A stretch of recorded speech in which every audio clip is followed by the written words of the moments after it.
Hello guys, स्वागत है आपका सिटीजन सी चैनल पर। और आज आप देखने वाले हो 2025 में रिलीज हुई slasher movie I know what you did last summer का ब्रेकडाउन, जो कि इस फ्रेंचाइज की फोर्थ मूवी है और आई स्टिल नो का सीक्वल है। अगर आपने पहले दो पार्ट्स की वीडियो नहीं देखी तो पहले उन्हें देख लो, उसके बाद ही ये वीडियो कंटिन्यू करना, क्योंकि ये सेकंड पार्ट के 27 साल बाद की कहानी है और इसमें रे और जूली फिर से नजर आएंगे। इसे डायरेक्ट किया है जेनिफर केटिन रॉबिन्सन ने, स्क्रीन प्ले दिया है सैम लैंसकी ने रॉबिन्सन के साथ, और स्टोरी है लियाम मैकेंड्रिक और रॉबिन्सन की। देखते हैं इस बार सीक्वल कैसा बना है। और मूवी से जुड़ी जो भी जानकारी है वो भी मैं आपको बताने वाला हूँ ढेर सारे अनसुने फैक्ट्स के साथ। तो चलिए अब ज्यादा देर ना करते हुए जल्दी से स्टोरी स्टार्ट करते हैं।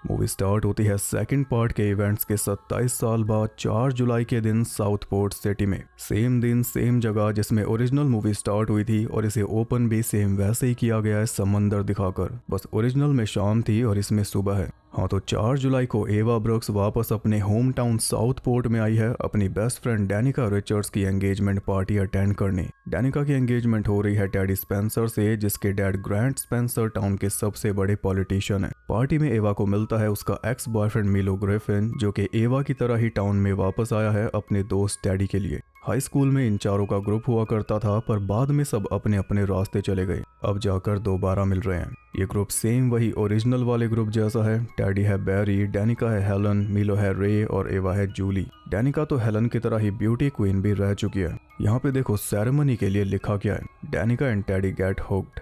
एंगेजमेंट के बाद रात को वो चारों अपनी फेवरेट जगह पर जाने लगे, जहां वो हर 4 जुलाई को आतिशबाजी देखा करते थे, वही पहाड़ी रोड। तभी उन्हें दिखाई दी उनकी पुरानी दोस्त स्टीवी, जो पहले हाई स्कूल के टाइम पर उनके ग्रुप का हिस्सा थी। हाई स्कूल के बाद स्टीवी का डैड उसका सारा कॉलेज फंड लेकर भाग गया, जिस वजह से स्टीवी नशे में फंस गई और नशा छुड़ाने के लिए उसे जाना पड़ा रिहैब में। वापस आकर अब ये एक बार में काम कर रही है और इसके बारे में किसी को कोई खबर भी नहीं थी, इसलिए इसे एंगेजमेंट में भी नहीं बुलाया, जबकि शराब इसी के बार से आई है। उन चारों ने उसे भी साथ ले लिया, क्योंकि पुरानी यादें ताजा होने वाली थी, सबका साथ होना जरूरी था।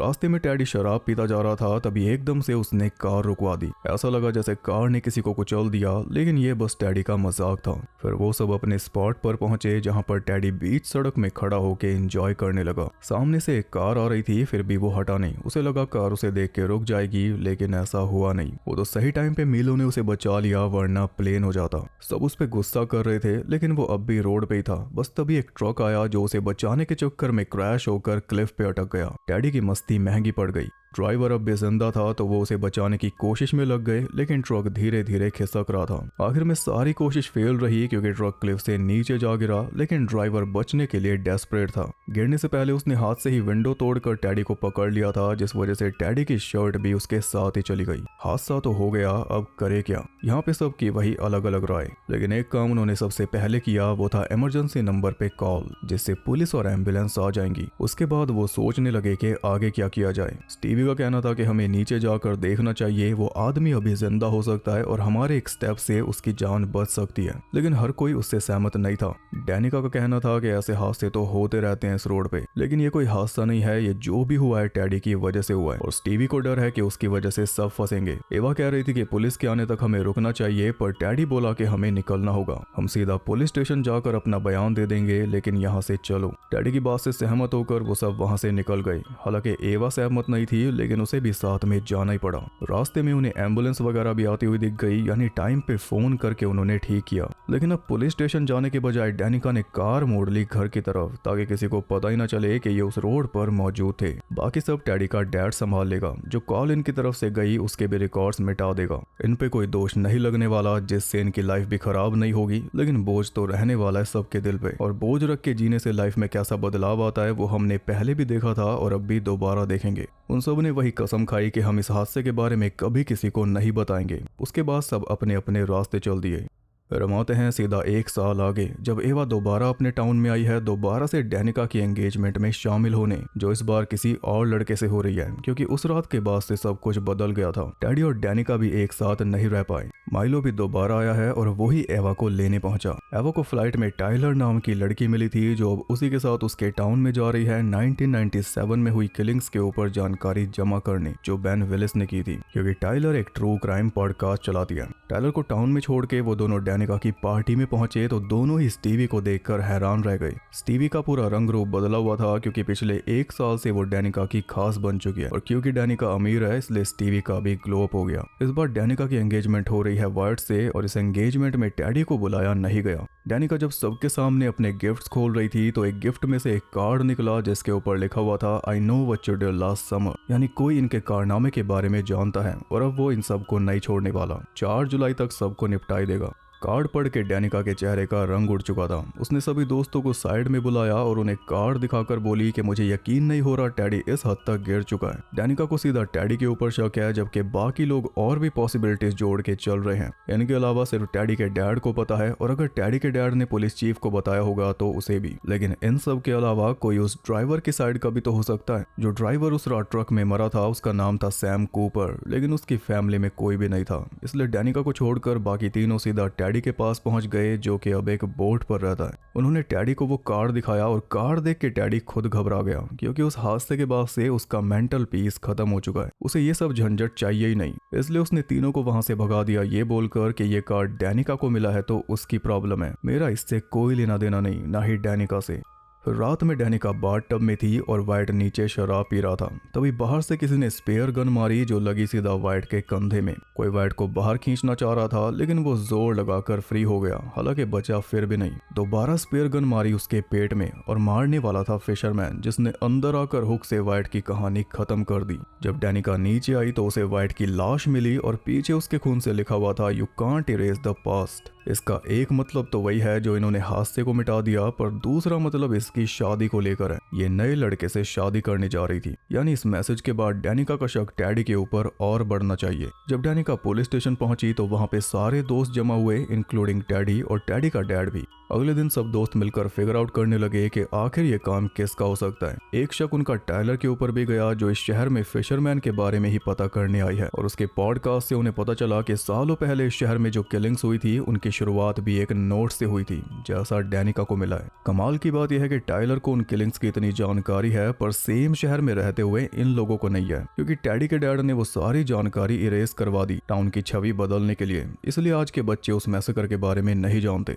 अब ये शहर पहले जैसा नहीं रहा। टेडी के डैड ने पूरे शहर की काया पलट करके रख दी है। अब यहाँ मेन काम फिशिंग का नहीं बचा, बल्कि अब ये टूरिस्ट स्पॉट बन चुका है। यानी कल रात जो कत्ल हुआ है उसे भी दबा दिया जाएगा, ताकि टाउन की ब्राइट इमेज खराब ना हो जाए। पास्ट में जो हुआ उसकी जानकारी लेने के लिए एवा पहुंच गई टाइलर के पास, और टाइलर उसे ले गई एक ऐसे स्टोर में जो कभी हेलन की फैमिली शॉप हुआ करती थी, जहाँ पे फिशरमैन ने हेलन की बहन एल्सा को मारा था, और उसके बाद हेलन को भी। टाइलर ने तो हेलन के फेस वाली टी शर्ट भी पहनी हुई है। उसने एवा को बताया कि 1997 में जो नोट जूली को मिला था उस पर लिखा था I know what you did last summer, और ये सुनकर एवा के होश उड़ गए, क्योंकि सेम नोट इन्हें भी मिला है, बस हैंड राइटिंग अलग है। ये पता चला जब टाइलर ने उसे ओरिजिनल नोट की फोटो दिखाई। टाइलर ने उसे ये भी बता दिया कि जूली अब भी जिंदा है और वो पास ही के टाउन में पढ़ाती है। टाइलर की बातों से एवा को उसी के ऊपर शक होने लगा था, तो जैसे टाइलर कुछ देर के लिए ऊपर गई, एवा ने अपने ग्रुप में मैसेज डाल दिया कि जल्दी से कोई यहाँ पे आ जाओ, और बस उसके कहने की देर थी कि तभी उसके सामने आ गया फिशरमैन। एवा को लगा कि टाइलर कोई मजाक कर रही है, लेकिन टाइलर तो ऊपर खड़ी थी।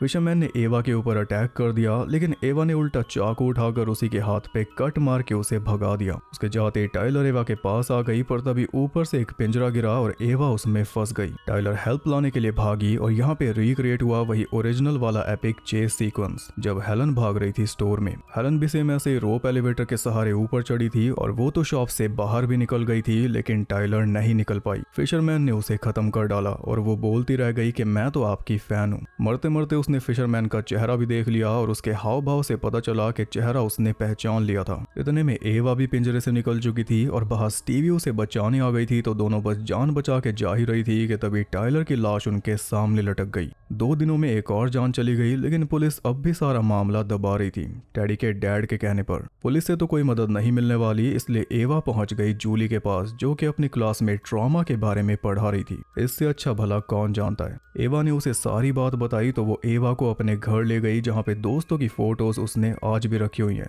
लेकिन उनमें रे नहीं है। रे को काट के निकाला हुआ है। इसका मतलब है कि जूली और रे अब साथ नहीं है। यानी सेकंड पार्ट की जो हमने एंडिंग देखी थी, जिसमें बेन विलिस जूली को बेड के नीचे खींच लेता है, उसे भी आप जूली का बुरा सपना समझ लो। हाँ, तो सबसे पहला सवाल जूली ने एवा से यही पूछा कि पिछली गर्मी में तुमने क्या किया था। एवा ने उसे सब कुछ बता दिया तो जूली ने सलाह दी कि जो भी ये सब कर रहा है वो उस लड़के यानी सैम कूपर का कोई खास होगा। एवा बोली कि तुम मेरे साथ वापस चलो टाउन में, पर जूली ने उसे साफ मना कर दिया कि मैं दोबारा कभी उस टाउन में वापस नहीं जाऊंगी। पर एवा को तो जाना ही था, और जब वो वापस पहुंची तो टाउन हॉल में मीटिंग चल रही थी, जिसमें पुलिस चीफ रॉबर्ट्स और टेडी का डैड जनता को बता रहे थे कि जो लड़की मरी है उसने खुद अपनी जान ली है, जबकि ये सच नहीं है। एवा खुद इस बात का सबूत है, लेकिन उसकी बात को भी दबा दिया गया, जैसे और बाकी सारी चीजें इस टाउन में दबाई जा रही हैं ताकि टाउन की इमेज को नुकसान ना पहुंचे। एवा बोली कि पिछले साल जो हुआ था ये सब उससे कनेक्टेड है, पर ग्रांट ने बोला कि सैम कूपर एक ड्रग एडिक्ट था जो नशे में ट्रक चोरी करके भागा था और पहाड़ी रोड से गिर के मारा गया था, तो कुछ भी इससे कनेक्टेड नहीं हो सकता।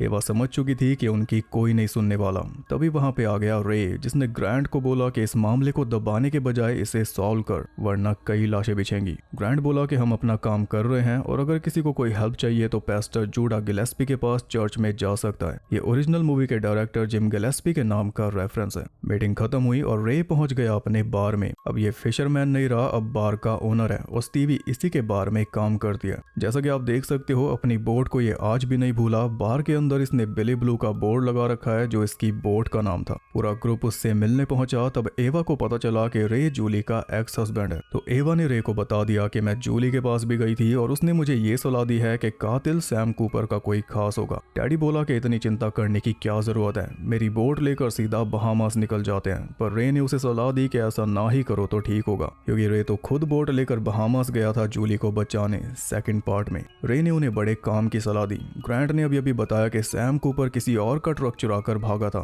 तो अभी ने ये पता लगाना होगा कि आखिर वो ट्रक था किसका, तब शायद मामला थोड़ा साफ हो जाए। पुलिस रिकॉर्ड्स में तो कुछ भी नहीं मिलने वाला, लेकिन क्रैश के बाद भी तो ट्रक कहीं पे गया ही होगा। ये पता लगाने एवा, माइलो और स्टीवी पहुंच गए जंक यार्ड में, जहां पे रजिस्टर से उन्हें पता चला कि वो ट्रक था पेस्टर जूडा गिलेस्पी का। इस बीच टेडी और डैनिका पहुंचे हुए थे कब्रिस्तान में कोई सुराग ढूंढने, और सुराग उन्हें मिल भी गया। सैम की कब्र पे ताजा फूल रखे हुए थे। कैमरा चेक करेंगे तो पता चल जाएगा कि आखिर कौन वो फूल रखे गया। वैसे कब्रिस्तान में उन्हें बैरी, मैक्स, एल्सा और हेलन सब की कब्र मिली। खैर केयर टेकर उनके लिए कैमरा चेक करने लगा और कैमरा में कुछ आ भी गया था, पर तभी पीछे से फिशरमैन भी आ गया, जिसने केयर टेकर को ही टेक केयर कर दिया। इधर टैडी कुछ देर के लिए डैनिका से दूर गया, तभी फिशरमैन डैनिका के पीछे लग गया। ऑब्वियस सी बात है कि अब टैडी के ऊपर ही शक जा रहा है, लेकिन सही टाइम पर आकर टैडी ने ही डैनिका की जान बचाई। उसके आते ही फिशरमैन भाग गया। उधर जूली अपने घर पे अकेली थी, तभी उसके घर के बाहर कोई आ गया। जूली ने भी फटाफट कैंची उठा ली, लेकिन वो निकला रे।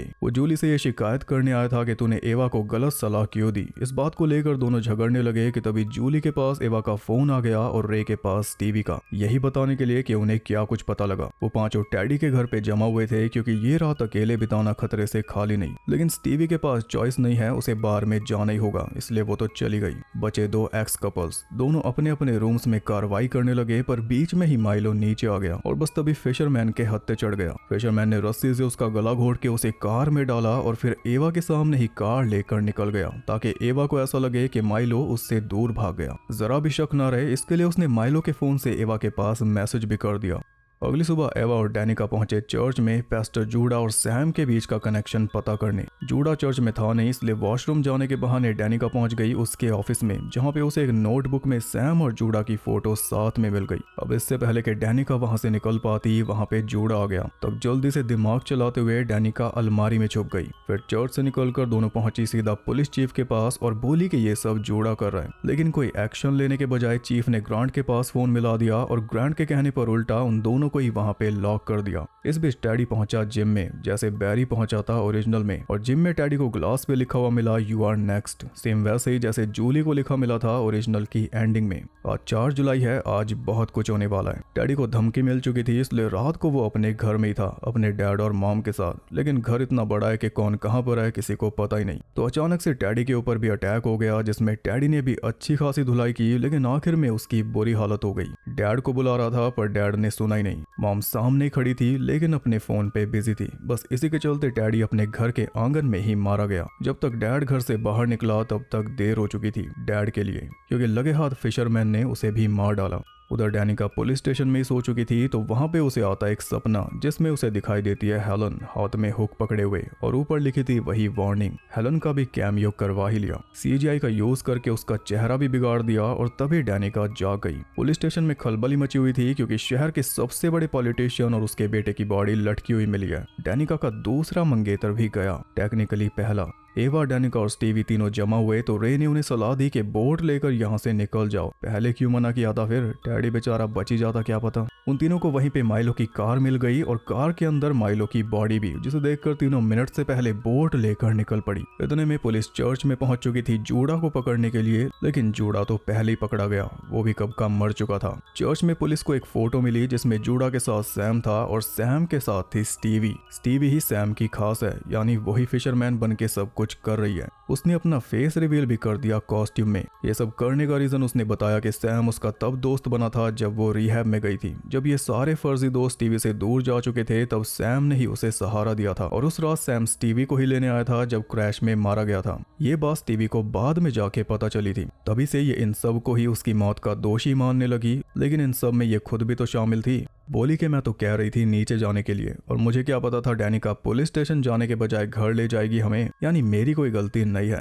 पहले मैं खुद को ही मारना चाहती थी, फिर मैंने सोचा क्यों ना तुम सबको मारा जाए। अब यहाँ पे बोट वाला चेस चला, जिसमें फिर एक बार रे शामिल हो गया छोटी बोट लेकर। रे ने स्टीवी को रोकना चाहा, लेकिन स्टीवी ने डैनिका को स्टैब करके पानी में फेंक दिया, इसलिए मजबूरन रे ने स्टीवी को गोली मार दी, और वो भी पानी में जा गिरी। फिर एवा ने जूली के पास फोन करके उसे बता दिया कि स्टीवी ही किलर थी, और जूली की रिसर्च गेम तगड़ी है ही, इसलिए उसने और गहराई से मामले का पता किया। जिसके बाद वो भी निकल गई रे के बार की तरफ, जहाँ पे रे एवा को लेकर आया था, और वहाँ पे एवा ने रे के हाथ पे लगी चोट देख ली, जो एवा ने ही मारी थी फिशरमैन को। यानी रे भी स्टीवी का साथी था, एक नहीं बल्कि 2 फिशरमैन थे, और स्टीवी को इसने कंधे पे गोली मारी, यानी वो अब भी जिंदा है। रे का भांडा फूट ही चुका था, इसलिए उसने अपना रीजन भी बता दिया कि पूरे शहर को बदल डाला, मेरा काम छीन लिया, हमारे ऊपर जो अटैक हुआ था उसके बारे में सब कुछ मिटा दिया, वगैरह वगैरह। इसलिए ग्रैंड के सुंदर शहर वाले प्लान को फेल करने के लिए इसने वापस किलिंग्स चालू कर दी स्टीवी के साथ मिलकर। इससे स्टीवी की इच्छा भी पूरी, और साथ में इसकी भी। टाउन में टूरिस्ट आने बंद, तो टाउन में चेंजेस भी खत्म।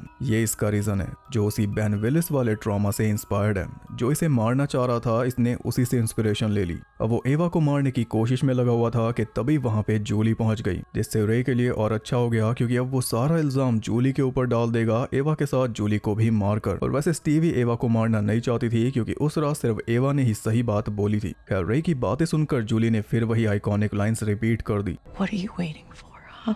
What are you waiting for? अब इससे पहले कि रे जूली को मारता, एवा ने ही रे को मार डाला। ये दोनों बच गई, और उधर किस्मत से डैनिका भी बच गई। एवा और डैनिका का फिर से मिलन हुआ हॉस्पिटल में, जहाँ पे वो मजाक में ही बात करने लगे कि अब स्टीवी को भी मारना पड़ेगा। आगे हम जूली की बेस्ट फ्रेंड कार्ला को देखते हैं, जो अब अपने पार्टनर के साथ कहीं दूर रह रही है। टीवी पे उसने न्यूज़ देखी कि रे ने जूली को मारने की कोशिश की, और कार्ला को तो हमेशा से रे से नफरत थी। सरप्राइजिंगली उसी वक्त जूली कार्ला के घर पहुंच गई, कार्ला को एक लेटर दिखाने जो जूली को मिला है। उसमें जूली और कार्ला की फोटो है, जिसमें कार्ला के फेस को क्रॉस किया हुआ है, और पीछे लिखा है इट इजंट ओवर, यानी अब कार्ला की जान को भी खतरा है, लेकिन उसे कोई डर नहीं है। इस फाइट के लिए वो तैयार है, और साथ में जूली भी। बस इसी के साथ ये मूवी होती है खत्म।